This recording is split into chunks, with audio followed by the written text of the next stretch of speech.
কসবায় জামায়াতের উঠান বৈঠক ও গণসংযোগ অনুষ্ঠিত।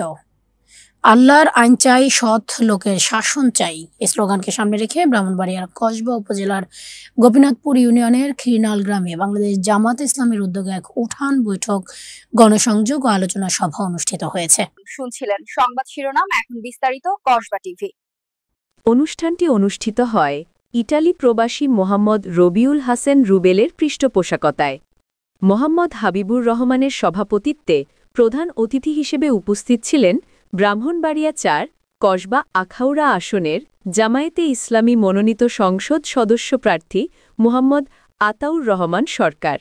মোহাম্মদ শাহিনুর রহমানের সঞ্চালনায় অনুষ্ঠানে বিশেষ অতিথি হিসেবে উপস্থিত ছিলেন উপজেলা জামায়াতের আমির ফরিদ উদ্দিন আহমদ, উপজেলা পেশাজীবী সেক্রেটারি এম.এ. কাউসার, উপজেলার সহ সেক্রেটারি এস.এম.এ. আজাদ মানিক, গোপীনাথপুর ইউনিয়নের সেক্রেটারি মুহাম্মদ খলিলুর রহমান, মুহাম্মদ তারিক মামুন, মুহাম্মদ সাইদুর রহমান, মুহাম্মদ শাহ আলম ও এস.এম.এ. জামান, হাফেজ মুহাম্মদ ইকরামুল ইসলাম ভুইয়া, মুহাম্মদ হেলাল মিয়া, মুহাম্মদ নাজির, সোমন মিয়া, রফিকুল ইসলাম, মহিউদ্দিন প্রমুখ। প্রধান অতিথি মুহাম্মদ আতাউর রহমান সরকার তার বক্তব্যে বলেন, দেশের বর্তমান নৈতিক ও রাজনৈতিক অবক্ষয় থেকে মুক্তির একমাত্র পথ হল আল্লাহর নির্দেশিত পথে ফিরে আসা। জামায়াতে ইসলামী জনগণের কল্যাণ, ন্যায় বিচার ও সুশাসন প্রতিষ্ঠার লক্ষ্যে কাজ করে যাচ্ছে। জনগণ যদি আমাদের পাশে দাঁড়ায়, ইনশাআল্লাহ কসবা আখাউড়াকে একটি আদর্শ এলাকা হিসেবে গড়ে তোলা হবে।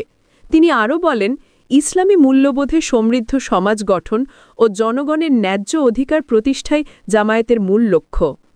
সভায় বক্তারা সংগঠনের আদর্শ, ভবিষ্যৎ কর্মপরিকল্পনা ও আসন্ন জাতীয় নির্বাচনে করণীয় বিষয়ে আলোচনা করেন।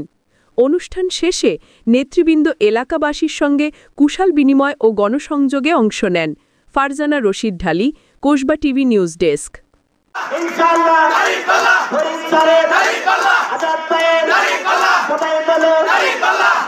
হৃদয়ের কসবা টিভি। কসবা টিভির সাথে থাকুন, কেটিভিকে লাইক, শেয়ার, কমেন্ট করুন। শুনছিলেন বিস্তারিত কসবা টিভি।